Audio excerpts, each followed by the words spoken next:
गुरुर्विष्णुः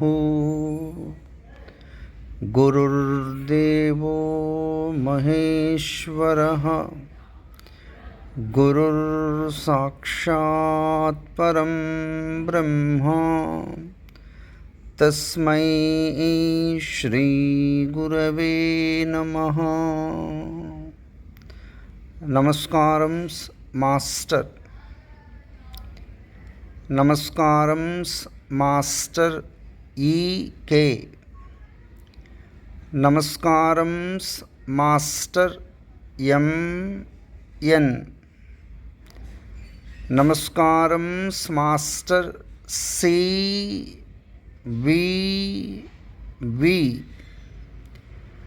नमस्कारं master C.V.V.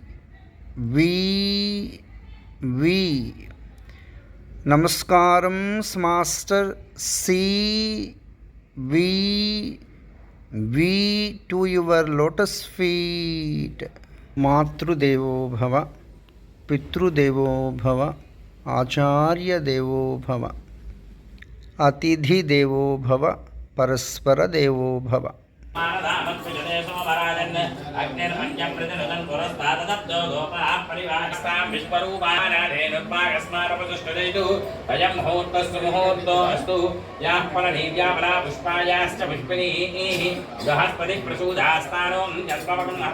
फलं मनोरथमलं पुत्र पौत्र प्रवर्तनं यस्मात् तस्मात् समं मे स्यातः शान्तिं प्रयच्छ मे केशवाय स्वाहा नारायणाय स्वाहा माधवाय स्वाहा गोविन्दाय नमः ओम रस्यामो हविस्तोजनात्तरः आम्यामं श्रीरामं भूयो भोजनमान्यहं सर्वमङ्गलमाङ्गल्ये शिवे सर्वार्थसाधिके शरण्ये त्र्यम्बिके देवी नारायणे नमोऽस्तुते श्रीलक्ष्मीनारायणाभ्यां नमः उमामहेश्वराभ्यां नमः वाणीहंसकल्पाभ्यां नमः सजीवनन्दनाभ्यां नमः अरुन्धतीविशिष्टाभ्यां नमः श्रीसीतारामाभ्यां नमः सर्वेभ्यो महाजनेभ्यो नमः अयं मुहूर्तः अस्तु अक्षतवासन्तु अवभाषणे च उत्तिष्ठन्तु अन्ते उत्तिष्ठन्तु भूतविहाजाः एतेषु भारगाः एतेषामगनो भेदा ब्रह्मकर्म ओम भवः ओम समः ओम महः ओम जनः ओम तमः ओम सत्यम् ओम दत्सविद्रवणे जम्भत्व देवस्करीमहि धियोजोन प्रचोदयात् ओम भवत्यो धीरसोमृत ब्रह्मभूर्भवस्वरं ममान्कोणि देवीश धर्मपत्नी रमेतस्य धर्मपत्न्याः सुमती रामदेवः कुटुम्बानां चिरञ्जीवस्य साई सात्विका रामदेवस्य चिरञ्जीवस्य साई लालित्या रामदेव साकुटुम्बानां क्षेम स्थैर्य विधि वीरव्याय आरोग्य यशोजाभिवृद्ध्यर्थो धर्मार्थकाम्य मोक्ष चतुर्विधवर्पणसाध्यसिद्ध्यर्थो आयुर आरोग्य ऐश्वर्याभिवृद्ध्यर्थो सो ब्रह्मावत्ये वात्रगणास्पदाः कुक्षौतुसनगराः सर्वे सप्तद्वीपावसुन्दरः अग्निदोत यजुर्वेदसामवेदोक्तितर्वणः अङ्गैच्छसैदाः सर्वे कलशामुसमाश्रिताः आकलशेषु तावत् पवित्रे परिशिच्यते उक्तिर्यज्ञेषु वर्तते पापो वा इदकं सत्त्वं विश्वा भूतान्यावः प्राणापानापः समदानापो विराणापः स्मराणापश्चिन्दागुष्याभो यो देगुष्यापो जोगुष्यापः सत्यमापः सर्वा देवतानापो भूद्भवस्वराभवो पुष्पन्तकल्पति गङ्गे जीवने जैव गोदावरी सरस्वती धर्मदेशंतगा वेदिरेस्मिन् सन्निधिं कुरु आजान्तकलशोदयेदेवं पुष्पन्तोक्षं निवेदयतु आत्मानं पूजाद्रव्यालन्निటి మీద ఒకసారి पूजाद्रव्याणि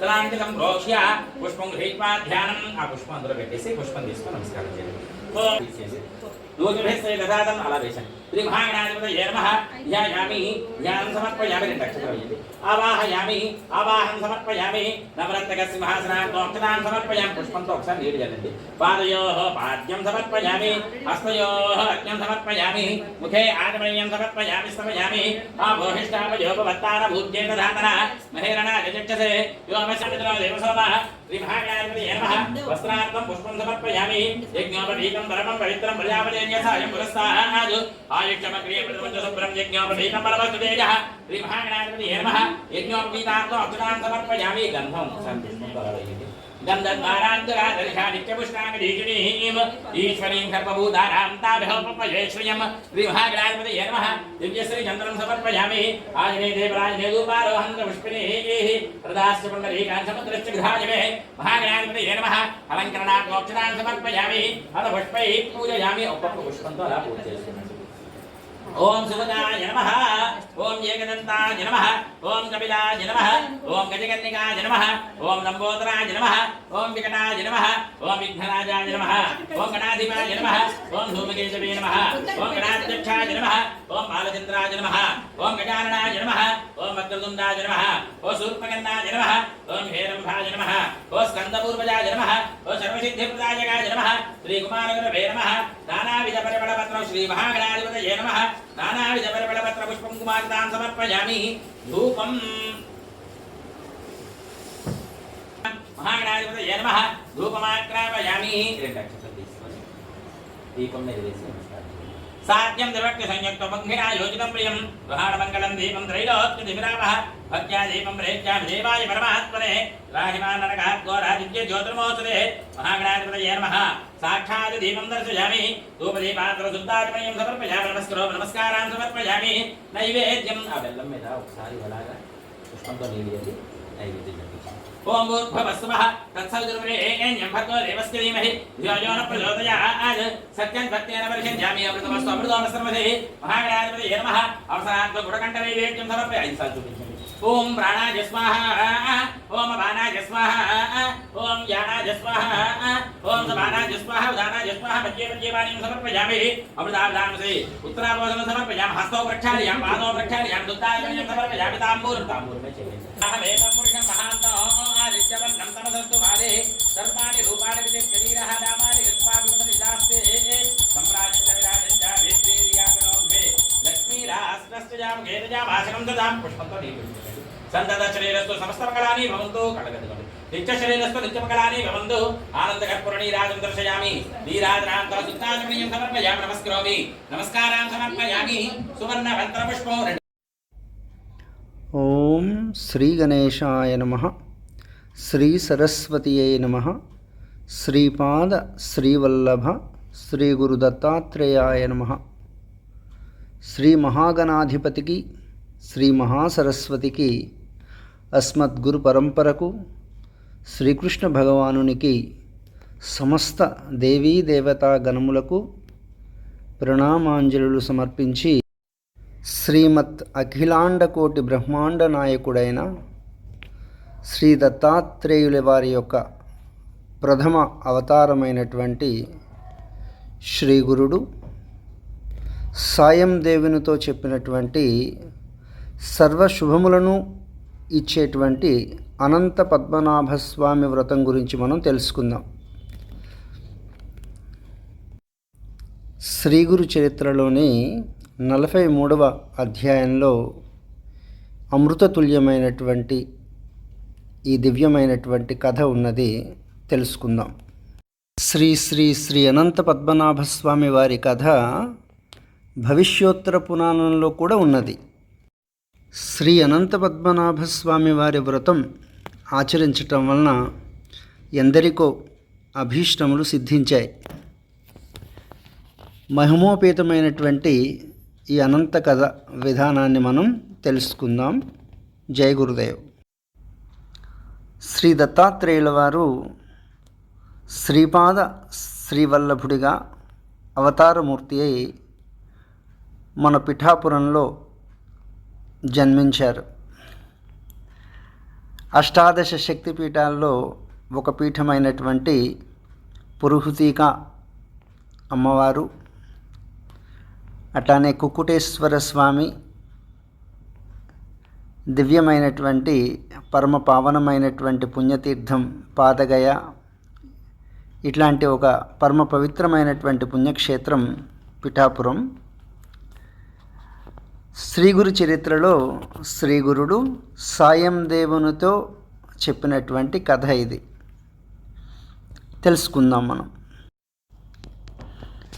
అనంత పద్మనాభస్వామి యొక్క వ్రతాన్ని ఆచరించి తమ అభీష్టాలు సిద్ధింపచేసుకున్న వాళ్ళు చాలామంది ఉన్నారు.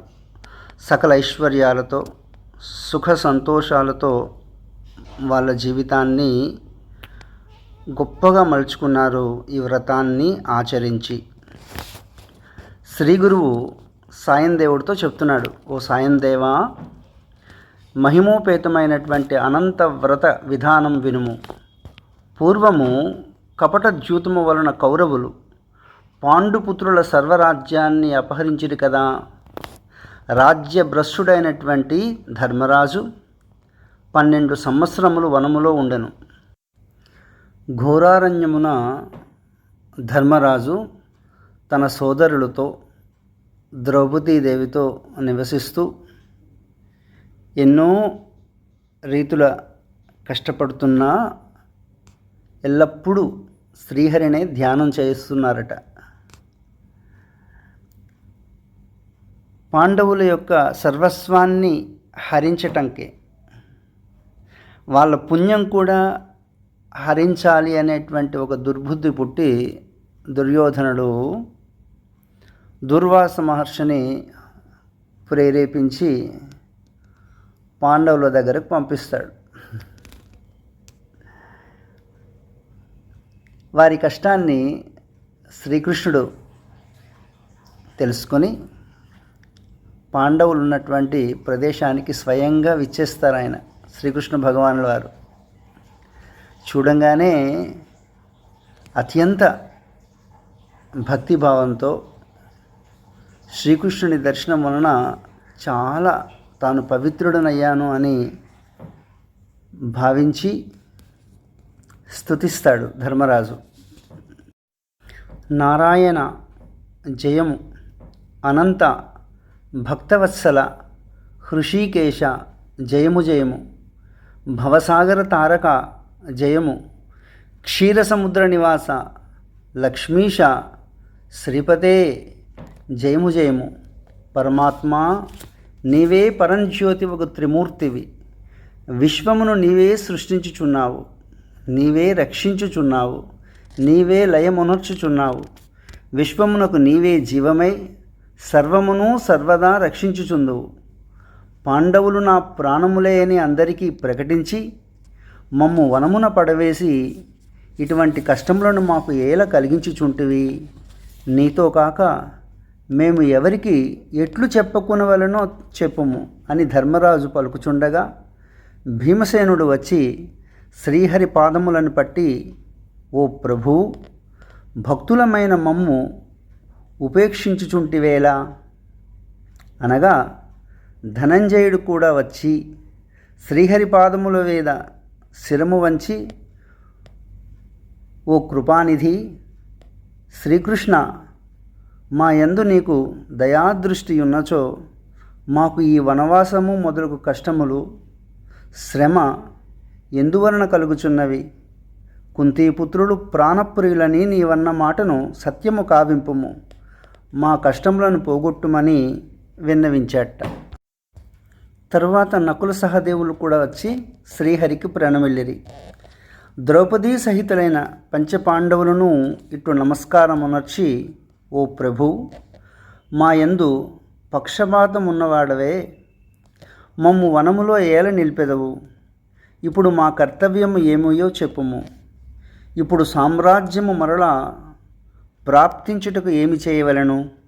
ఓ స్వామి హృషీకేశ చెప్పుము అని ప్రార్థించిన పాండవులయందు ఆర్ద్ర హృదయముతో శ్రీకృష్ణుడు ఇట్లు బోధించాట. మీకు ఒక వ్రతము చెప్పెదను, దాని అనుగ్రహమున తక్షణమే రాజ్యప్రాప్తి కాగలదు. అది అనంత వ్రతము. వ్రతములందు అది ఉత్తమోత్తమైనటువంటి వ్రతము. దానిని ఆచరించుట వలన శీఘ్రముగా రాజ్యము సంప్రాప్తించును. అనంతుడను నేనొక్కడనే అంతటను ఎల్లప్పుడూ సంపూర్ణుడనై ఉన్నాను. రాత్రింబవల్లయందును, పక్షములయందును, మాసములయందును, అయినములయందును, సంవత్సరములందును, యుగములందును, కల్పములందును నేనే వ్యాపించియున్నాను. భూత భవిష్యత్ వర్తమానములన్నీయు నారాయణుడనైన నా స్వరూపములే. దుష్ట సంహారమునకు సాధు రక్షకుడినై నేను యదువంశమునందు జన్మించియున్నాను. ధర్మరాజా, ఆ వాసుదేవుడను అనంతుడను నేను. బ్రహ్మయు విష్ణువు మహేశ్వరుడును నా మూర్తిత్రయమే. రాసులు, గ్రహములను, చతుర్దశ భువనములను, అష్టవసువులను, ద్వాదశాదిత్యులను, ఏకాదశ రుద్రులు, సప్త సముద్రములను, సప్త పాతాళములను, పర్వతములను నేనే. తృణములు, వృక్షములు, లతలు, పొదలు, నక్షత్రములు, ఆకాశము, దిక్కులు, విదిక్కులు అంటే మూలలు నేనై సమస్తమును వ్యాపించి జన్మరహితుడనై భరించుచున్నాను. పాతాళములు, భూలోకము, అణువు మొదలైనవి నేనే. కాబట్టి యుధిష్ఠిరా, నన్నే శాశ్వతుడైన అనంతునిగా తెలుసుకునుము. నన్ను శాస్త్ర ప్రకారము పూజింపుము. ఈ వ్రతమే నా పూజా విధానములందు శ్రేష్టము అని శ్రీకృష్ణ భగవానుల వారు ఉపదేశించారట. అంతటా పార్థుడు, స్వామి, ఈ వ్రత విధానమును తెలుపుము. దానికి ధనమేమి, ఎట్లు పూజింపవలెను, ఏ దినమునందు ఈ వ్రతము చేయవలెను, పూర్వము ఎవరు ఈ వ్రతము చేసియున్నారు, స్వామి మాకు సవిస్తరముగా తెలుపుమని ప్రార్థింపగా శ్రీకృష్ణుడు, ధర్మరాజా, భాద్రపద శుద్ధ చతుర్దశి నాడు మధ్యాహ్నమునందు ఈ వ్రతము చేయుము. శ్రద్ధగా అనంతుని ఆరాధింపుము. శీఘ్రముగా రాజ్యము పొందగలవు. పూర్వము కృతయుగమున సుమంతుడనడి బ్రాహ్మణోత్తముడు కలడు. అతడు వశిష్ఠ సగోత్రుడు. అతని భార్య భార్గవ వంశ సంజాత. దీక్ష తన పేరు. ఆమె మహాపతివ్రత. వీళ్ళిద్దరికీ సుశీల అని పుత్రిక ఉన్నది. సుశీల జన్మించిన కొద్ది కాలానికే అతని భార్య దీక్షాదేవి చనిపోయింది. సుశీల తండ్రి వద్దనే పెరుగుతూ భక్తి శ్రద్ధలతో పూజలు చేస్తుండేది.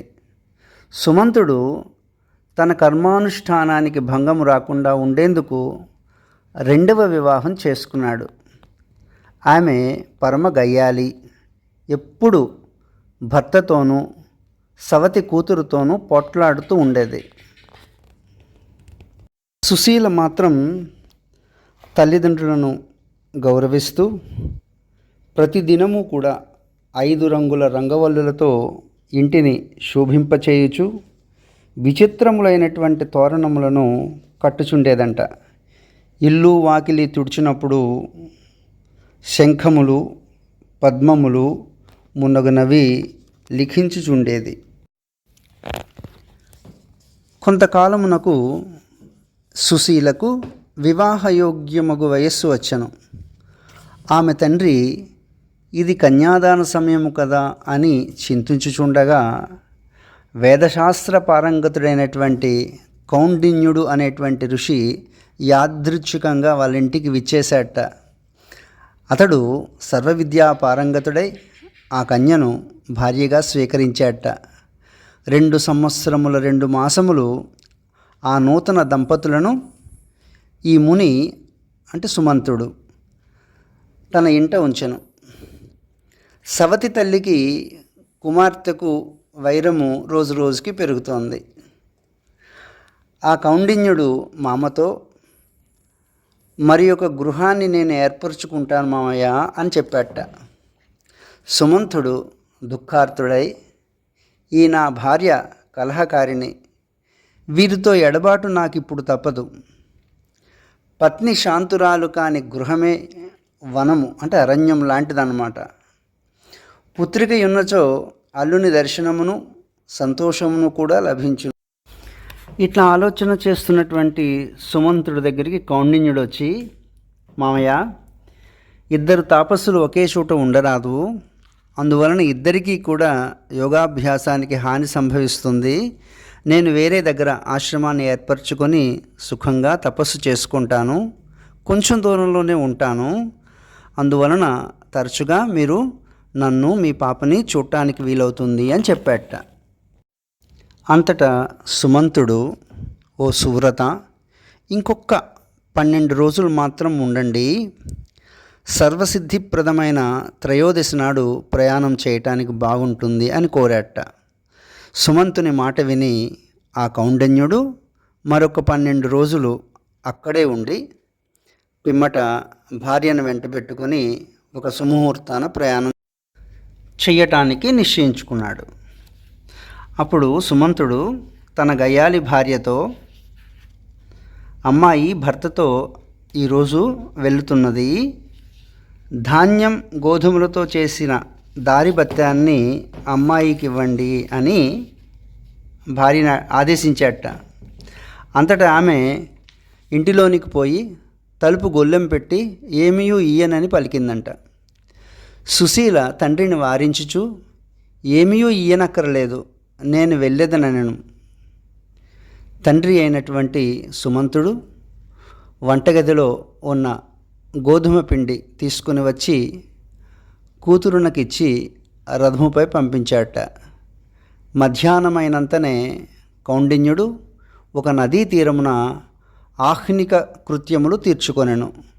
నదీ తటమున కొందరు స్త్రీలు ఎర్రని వస్త్రములు ధరించి చతుర్దశి వ్రతము చేయుచు ఆదరముతో వేరువేరుగా కలశములను స్థాపించుచుండగా ఈ సుశీల చూసిందంట. మెల్లగా సుశీల వారి ముందరికి పోయి, మీరందరూ చేయుచున్నటువంటి ఈ వ్రతం ఏమిటి అని ప్రశ్నించిందంట. అప్పుడు ఆ స్త్రీలు, ఇది అనంత వ్రతము అనేది ఉత్తమమైన వ్రతము, ఇది సకలాభీష్ట సిద్ధినిచ్చుననిది. అప్పుడు సుశీల ఏమందంట, నాకు మీరు ఈ వ్రత విధానాన్ని విస్తారంగా చెప్పగలరా అని ప్రార్థించిందంట. అప్పుడు వాళ్ళు, ఓ సాధ్వి, భాద్రపద మాసమున శుక్లపక్షమందలి చతుర్దశి నాడు చేయు ఈ వ్రతము అనంతుమను పేర శ్రేష్టమైనది, సర్వకామఫలములను ఇచ్చినది. 14 ముళ్ళు వేసి ఎర్ర పట్టుదారంతో కట్టిన తోరమును సమకూర్చుకొని శాస్త్ర ప్రకారము నదిలో స్నానము చేసి వ్రతము చేయవలెను. ఎర్రని వస్త్రము ధరించి పసుపు కుంకుమలతో శరీరమును అలంకరించుకొని 2 పూర్ణ కలశములను నీటితో నింపి 5 చిగుళ్ళు అందులో ఉంచి యథాశక్తిగా రత్నములు మున్నగు వానిని అందుంచి ఉపచారములతో పూజించవలెను. నీరాజనమును ఇచ్చి పూర్ణ పాత్రము నుంచి దర్భలు చుట్టూ అలంకరించి శేషపూజను చేయవలెను. పూర్ణ పాత్రను ఒక నూతన వస్త్రమందుంచి అందు అష్టదళ పద్మమును చక్కగా లిఖించి ఆ పద్మమందు అనంతుని పూజింపవలెను. కలశమునకెదుట పద్మములు, స్వస్తికములు, పంచరంగులు కల చూర్ణములతో చక్కగా అలంకరించవలను. అందు మొదట షోడశోపచారములతో శేషుని, తరువాత అనంతుని ధ్యానాదులతో అర్చింపుము. అనంతుని ధ్యానించి షోడశోపచారములతో కొత్త తోరమునందు ఓం నమో భగవతే వాసుదేవాయ అను ద్వాదశాక్షరి మంత్రమును వ్రాసి పురుష సూక్తంతో కానీ విష్ణు సూక్తంతో కానీ మీ అధికారమును అనుసరించి సమాహిత చిత్తముతో పూజింపవలెను. ఇట్లు పూజించి సంసార గహ్వర గుహాను సుఖం విహర్తుం వాంఛంతి మే కురు కులోద్భవ శుద్ధ సత్వాః సంపూజ్య చ త్రిభువనేశమనంతరూపం బధ్నంతి దక్షిణకరే వరతోరకం తే అని ఒక మంత్రం ఉంది. ఈ మంత్రాన్ని పఠిస్తూ చేతికి కొత్త తోరాన్ని కట్టుకుని పాత తోరాన్ని నమస్కారపూర్వకంగా విసర్జించాలి అని చెప్పారట. ఆ తర్వాత గోధుమలను, అప్పములను వాయునముగా దక్షిణతో దానమిచ్చి ఫలాలు కూడా వాయనం ఇవ్వాలట. తర్వాత ఇష్టజనులతో సుఖంగా భోజనం చేయాలి. ఇట్లా 14 సంవత్సరాలు ఈ వ్రతాన్ని చేసి ఉద్యాపన చేసి బ్రాహ్మణులకు భక్తితో భోజనం పెట్టాలి. ఓ సుశీల, మాతో కూడా ఈ దినము నీవు అనంతుని పూజింపుము. నేడు కూడా చతుర్దశి పరమ పవిత్రమైనటువంటి తిథి అని ఆ పుణ్యశ్రీలు చెప్పుచు ఒక్కొక్కరు ఒక్కొక్క దారాన్ని తోరమునకు ఉపయోగించుటకు చాలా సంతోషంతో ఇచ్చారట వాళ్ళు. ఆ సుశీల 14 ముడులు వేసి అనంతుని పూజించి తోరాన్ని కట్టుకొని తన రథం కడకు వచ్చిందంట. అంతలో అనుష్ఠానం పూర్తి చేసుకొని కౌండిన్యుడు ఆమెతో పోవుచు ముందుగా అమరావతితో సమానమైనటువంటి ఒక పురాన్ని చూశాట. అచ్చటి పౌరులు ఆ ముని సమీపమునకు వచ్చి, స్వామి తపోనిధి, మీరిచ్చటనే ఉండండి అని ప్రార్థించారట. ఆ ముని దంపతులు నగరానికి చేరుకునిరి. శ్రీసిద్ధుడైన అనంతుని అనుగ్రహమున ఆ దంపతులు సర్వైశ్వర్యములు పొందిరి. ఆ దంపతులు సకల సంపదలతో తులతూగుతూ అతిథి సత్కారాలు చేస్తూ సుఖంగా ఉన్నారు. ఇప్పుడు ఈ కౌండిన్యుడు మన సుశీల అంతట పవిత్రమైనటువంటి మనస్సు కలవాడు కాదు.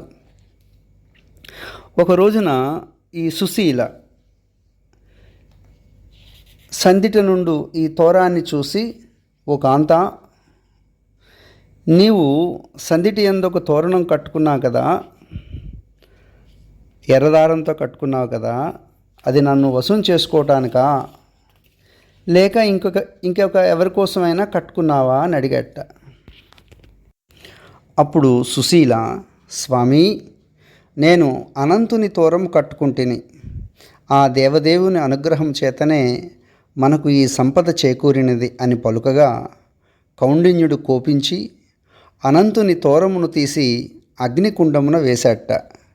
అనంతుడెక్కడ, నా తపఃపుణ్యమే ఈ అష్టైశ్వర్యమును సంపాదించి పెట్టింది అని కౌండిన్యుడు కోపంతో పలికెట్ట. ఆ పతివ్రత, అయ్యో అనంతుని అగ్నిలో పడవేసినారా, అయ్యో అయ్యో అనుచు ఆ తోరాన్ని తీసుకుని పెరుగులో ఉంచింది. వారి ఐశ్వర్యము నష్టమై దారిద్ర్యము సంప్రాప్తించిందట. తస్కరులు అంటే దొంగలు వారి సంపద అపహరించుకుపోయారు. అప్పటి వరకు ఉన్నటువంటి హితులు అహితులయ్యారు. కౌండిన్యుడు దైన్యము చెందెను. అనంతుని అవమానించుట వలన గృహము దగ్ధమయ్యను. తరువాత ఆ కౌండిన్యుడు విచారించుచు, అనంతుడు నాపై కోపగించెను. మదాంధుడనై నేను తోరమును అగ్ని యందు పడవేసితిని. అందుచేత నేను అనంతుని దర్శనం తర్వాతనే భుజింతును, అంతవరకు అన్నము ముట్టను. అనంత అనుచు వనమునకు చేరెను. చూడండి, భగవదానుగ్రహం అంటే ఇదే. చేసిన తప్పు తెలుసుకుని వెంటనే దైవానికి శరణాగతి కావటం అనేది దైవానుగ్రహం కిందే లెక్క. కౌండిన్యుడు మనస్సులో అనంతుని యొక్క నామాన్ని స్మరిస్తూ ఒక మామిడి చెట్టు దగ్గరకు వెళ్ళాట. చక్కగా నిండుగా ఫలపుష్పాలతో ఆ చెట్టు ఉన్నది. కానీ ఏ పురుగులు కానీ ఏ పక్షులు కానీ ఆ చెట్టుని ఆశ్రయించి లేవు. అంతటా కౌండిన్యుడు, ఓ వృక్షరాజమా, అనంతుడను నామము గల దైవాన్ని నీవు చూసావా అని అడిగాట. అప్పుడు ఆ మామిడి చెట్టు, అనంతుడెవరో నాకు తెలియదు అని చెప్పింది. ఇంకొంత దూరం వెళ్ళేటప్పటికీ పచ్చగడ్డి ఉన్నది. ఆ పచ్చగడ్డి చుట్టూ తిరుగుతున్నటువంటి ఆవుని దూడని చూశాడు. అవి ఆ పచ్చగడ్డి తింటంలే. ఆ ఆవుని అడిగట, అనంత పద్మనాభ స్వామి గురించి అడిగట. అడిగితే అనంతుడా, ఏమో నాకు తెలియదు అందంట. అవునా?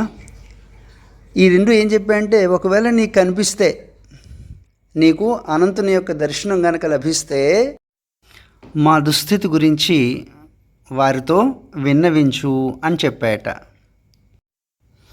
ఇట్లా కౌండిన్యుడు ఇంకను ముందుకు పోయి ఒక వృషభాన్ని చూశాట. ఆ ముని ఎద్దుతో, నీవు అనంతిని చూసి ఉన్నావేమో చెప్పుమనగా ఆ వృషభము వెనుకటి వాటి వలనే ప్రత్యుత్తరం ఇచ్చింది. ఇంకా ముందునకు సాగి ఆ విప్రుడు 2 సరస్సులను చూశాను. ఆ సరస్సుల యందు ఒకదాని నీరు మరొక దానికి వచ్చుచున్నను. హంసలు పక్షులు మున్నగునవి ఆ చెరువుల దరికి వచ్చుటలేదు.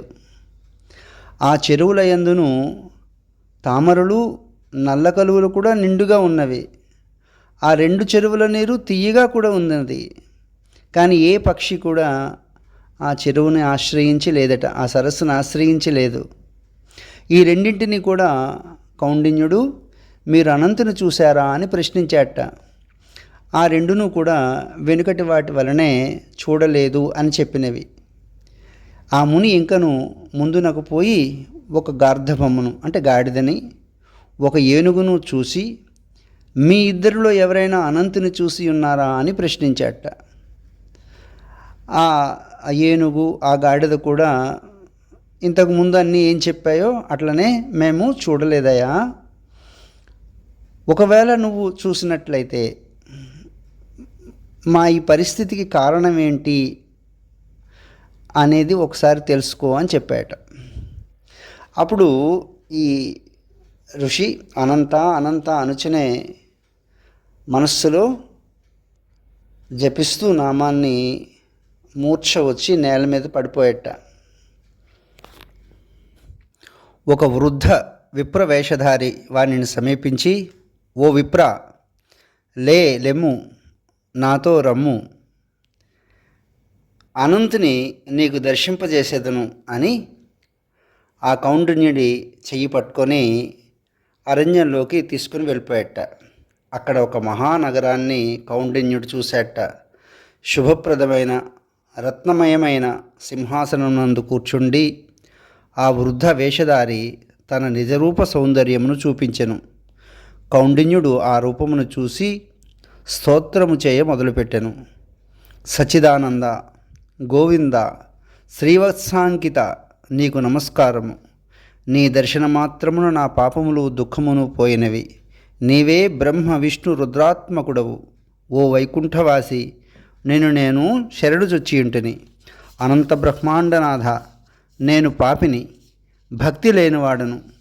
ఈనాడు నిన్ను శరణు పొందితిని. నీ పాదములందు నా జన్మ సఫలము కాగలదు, నా జీవనము ధన్యమగును. కావుననే నిన్ను శరణు వేడగలిగితిని. ఇట్లా కౌండిన్యముని స్తుతింపగా ఆ అనంతుడు తక్షణమే ప్రసన్నుడై దారిద్ర్య నాశనము, ధర్మప్రాప్తి, వైకుంఠవాసము శాశ్వతముగా ఉండునట్లు ఆ కౌండిన్యునకు 3 వరములు ఇచ్చాట. ఓ యుధిష్ఠిరా, అప్పుడు కౌండిన్యుడు తాను అడవిలో చూసినటువంటి వింతలన్నింటి గురించి అనంతుడికి చెప్పాట. అప్పుడు వాటి గురించి వివరంగా నాకు తెలియచేయండి స్వామి అని వేడుకుంటే అనంతుడు చెప్తున్నట్ట. పూర్వము ఒక విప్రుడు విద్వాంసుడై కూడా ఎవ్వరికీ విద్య నేర్పకుండా తన కాలం అంతా కూడా శాస్త్రవాదాలతోనే గడిపాడు. అందుకతడు మరుజన్మలో ఈ వ్యర్థమైనటువంటి మామిడి చెట్టులా పుట్టి అడవి పాలయ్యాడు. అట్లనే చవిటి నేలను దానమిచ్చినటువంటి వాడు మరుజన్మలో మేత మేయని పశువుగా, ఆవుగా జన్మనెత్తాడు. శ్రీమంతులై కూడా కొంచెమైనా దానం చేయనటువంటి వాడు ఆబోతుగా అంటే వృషభంగా జన్మించాడు. ఒకరికొకరు దానమిచ్చి పుచ్చుకున్న అక్క చెల్లెళ్ళే నీవు చూసినటువంటి ఆ 2 చెరువులు. దానం ఇవ్వటం చాలా మంచిది కదా, అందుకేమో అక్క చెల్లికి ఇస్తుంది, చెల్లేమో అక్కకి ఇస్తుంది, ఎక్కడికి ఏం పోదుగా. క్రోధము వహించిన వాడు గాడిదగాను, మదించి విచ్చలవిడిగా ప్రవర్తించిన వాడు ఏనుగుగాను జన్మించారు. నీవు పశ్చాత్తాపంతో పరిశుద్ధుడు అయ్యావు కనుకే ఆ వృద్ధుడి రూపంలో నేను నీకు దర్శనమిచ్చాను. అవన్నీ పశ్చాత్తాపంతో తమ దుస్థితిని నీతో చెప్పుకొని నాకు తెలపమని నిన్ను కోరినాయి కనుక వాటన్నిటికీ కూడా ముక్తి కలిగింది. నీవు పునర్వసు నక్షత్రమై శాశ్వతంగా ఆకాశంలో నిలుస్తావు అని అనంతుడు ఆ ఋషిని ఆశీర్వదించి పంపేట. అప్పటి నుంచి సుశీలాదేవి, కౌండిన్యుడు సుఖంగా జీవించి తర్వాత వైకుంఠానికి వెళ్ళారు. శ్రీకృష్ణ భగవానుడు చెప్పినటువంటి ఈ కథ విని పాండవులు అనంత పద్మనాభ స్వామి వ్రతాన్ని ఆచరించి అనంతుని కృప వలన యుద్ధంలో శత్రువులను ఓడించి మరలా రాజ్యం సంపాదించుకోగలిగారు. ధర్మరాజా, కౌండిన్యుడు నక్షత్ర మండలంలో ఆ నామమున విరాజిల్లుతూ ఉన్నాడు. అగస్త్య మహాముని ఆచరించి ప్రసిద్ధి పొందాడు. సగరుడు, దిలీపుడు, భరతుడు, హరిశ్చంద్రుడు మొదలగు రాజులు ఈ వ్రతాన్ని నియమనిష్టలతో ఆచరించి యశస్సు పొందారు. స్వర్గప్రాప్తి కలిగింది. ఈ వ్రత కథను విన్నవారు ఇహలోకమున అష్టైశ్వర్యములతో సుఖముగా ఉందురు. అంతిమ కాలంలో పరమపదము పొంది విష్ణులోక ప్రాప్తి కలుగును. సంపూర్ణమైన విశ్వాసంతో భగవంతుని అనంత పద్మనాభుని నమ్మి ఈ వ్రతం ఆచరించి సత్ఫలితాలను పొందండి.